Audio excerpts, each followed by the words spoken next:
Finding great candidates to hire can be like, well, trying to find a needle in a haystack. Sure, you can post your job to some job board, but then all you can do is hope the right person comes along.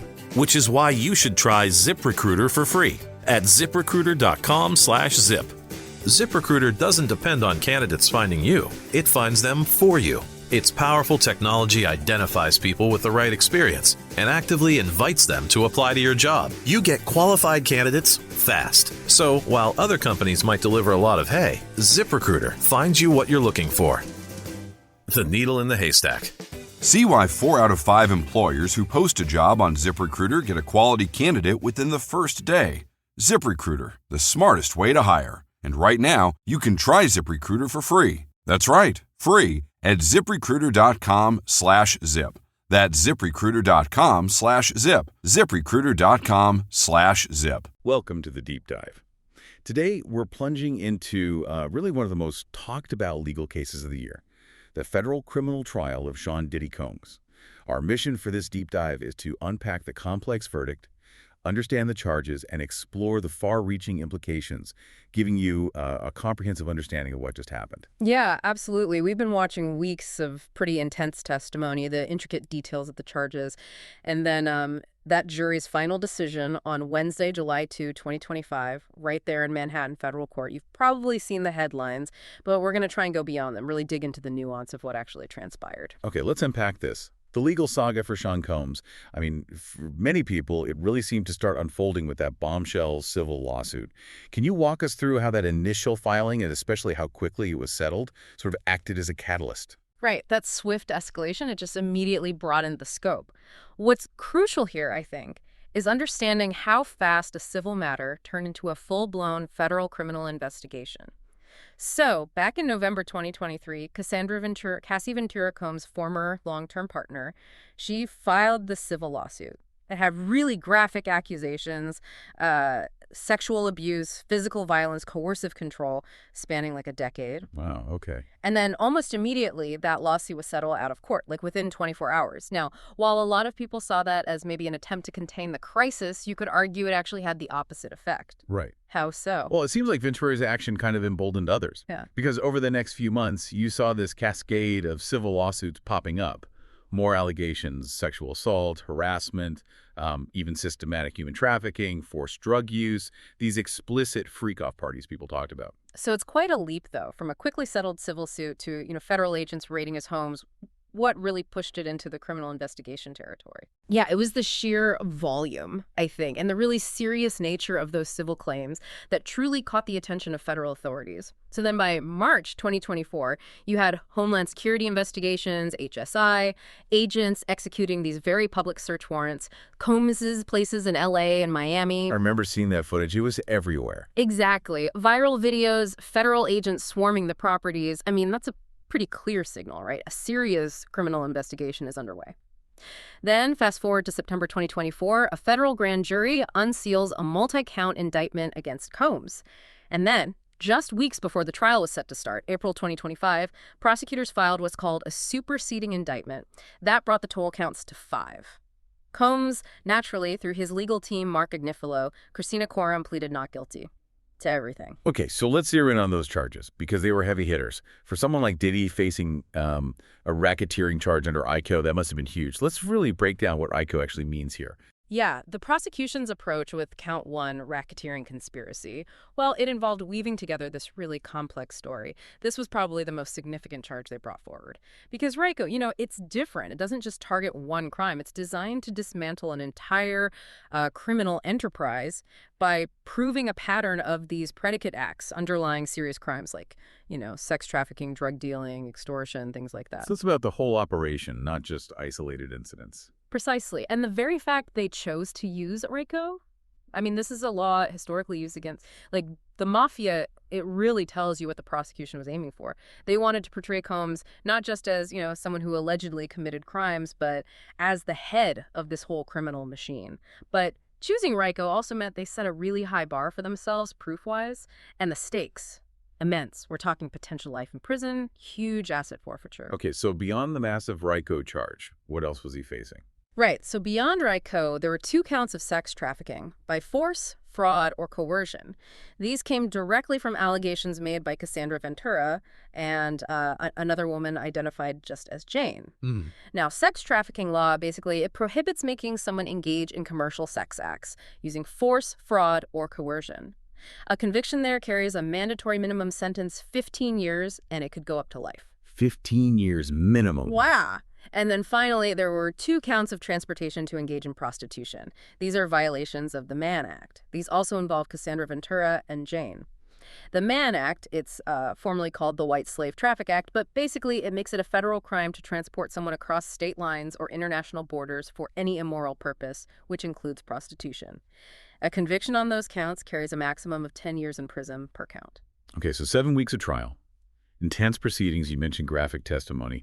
How did the prosecution actually try to prove all this, and what was the defense strategy against such serious charges? Yeah, the Diddy trial, it was definitely one of the most closely watched cases of 2025. The prosecution, they brought in over 30 witnesses, including, as you said, really explosive and frankly graphic testimony from Cassandra Ventura and Jane. Their accounts were very emotional, detailing alleged abuse, manipulation, coercion, all happening within Combs' kind of inner circle. The prosecution's main argument was that Combs used his vast network, his resources, to enable and hide years of these alleged illicit activities. And the defense, what was their play?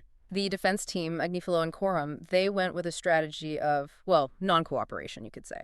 They chose not to call any witnesses, not Combs, not anyone else. For anyone listening, who isn't deep into legal strategy, this often aims to basically force the prosecution to prove their case entirely on their own merits, without the defense giving them anything extra to work with or cross-examine. So they put all their energy into attacking the prosecution's case.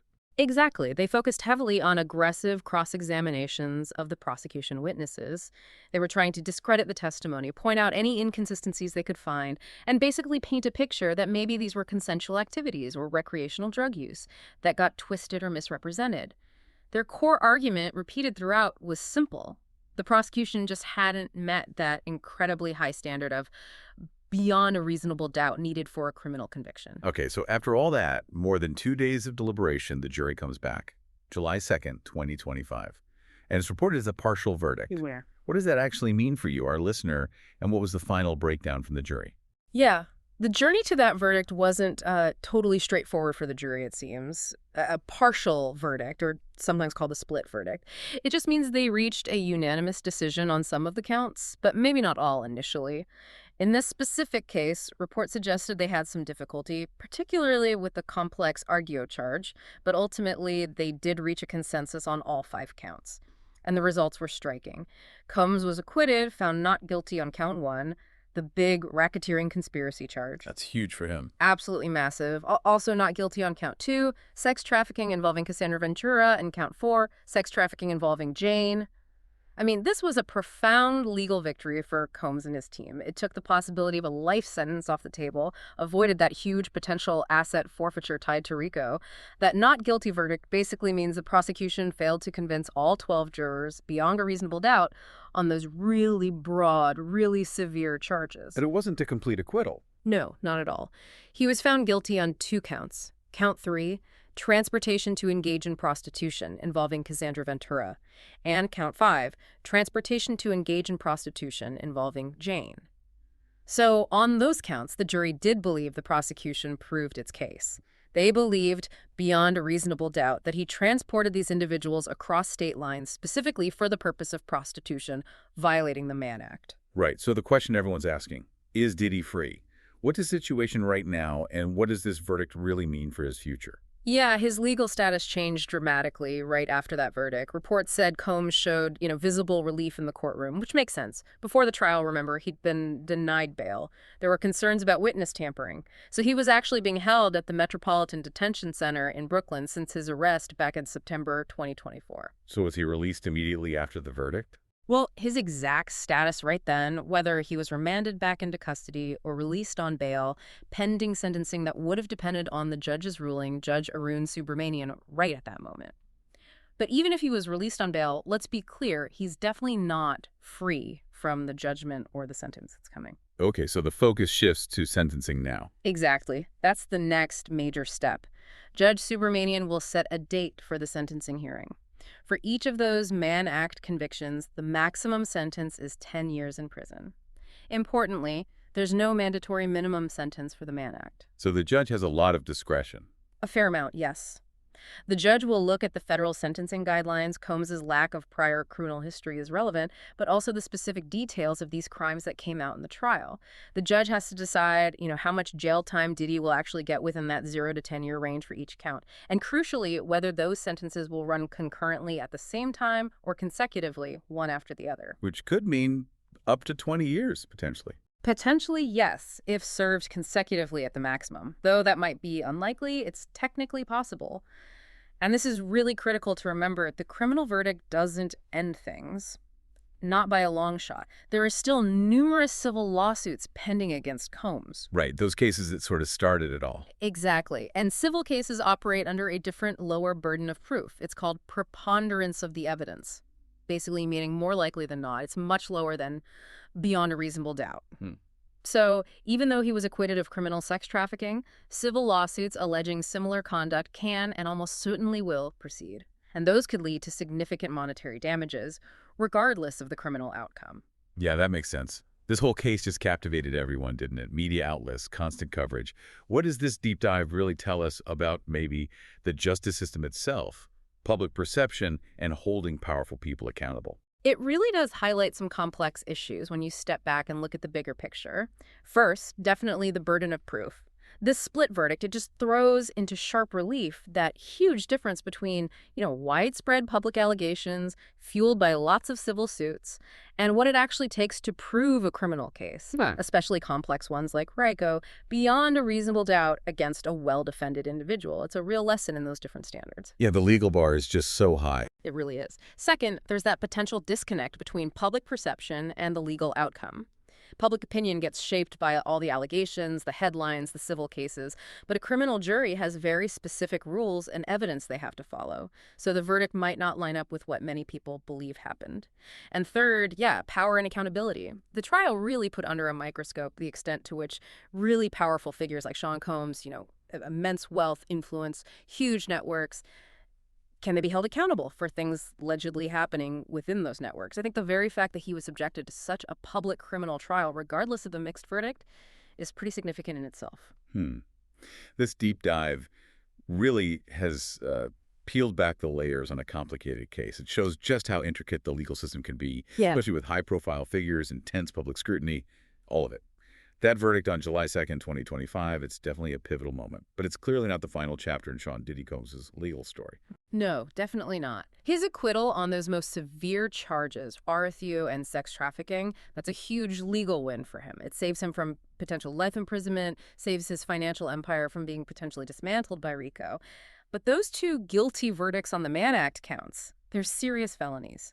He is facing a significant prison sentence. And like you said, beyond the criminal side, all those civil lawsuits are still there, looming, promising more legal fights, more public attention for likely years. Yeah, the case of Sean Diddy Combs, it's become this really compelling and often, frankly, disturbing story. It kind of encapsulates so many complex themes: fame, power, alleged abuse, accountability, all playing out right now in the 21st century. So for you, our listener, maybe here's something to think about as we wrap up. How might those different burdens of proof, the high bar in criminal court versus the lower bar in civil court, continue to shape the narrative? And maybe even the legacy of figures like Sean Combs long after the criminal courts have had their say.